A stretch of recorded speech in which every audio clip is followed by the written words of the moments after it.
Hello, everyone, and welcome to today's episode on the event-driven Ansible and service. So today we are looking at MPLS Core Switch 1.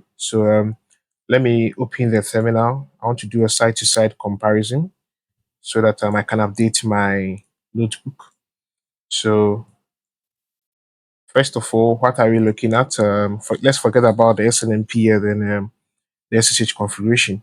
So first of all, let's see VLAN brief. So let's do a comparison to make sure our configuration is intact. So we have the same configuration over here. Now let's check on the interfaces to see if there's anything to add to our version control book. So run. So starting from the interface, ETH00, where is that connecting to? So it's connecting to our core network. So it has to be a trunk, of course, to be able to accept all the VLANs coming from the PE. And then we have E01, which is only passing, which is an access port for VLAN 2.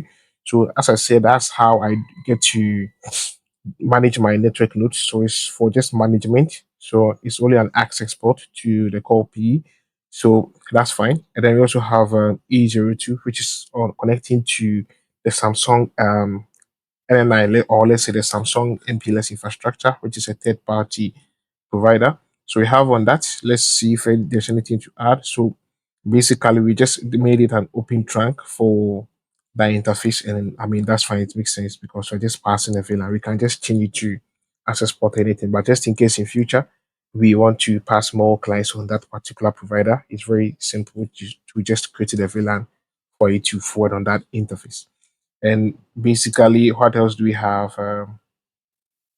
We have interface VLAN 2. So basically, I have an IP address configured on VLAN 2, which I'll be used for management or connecting to my switch. And it's fairly simple as that.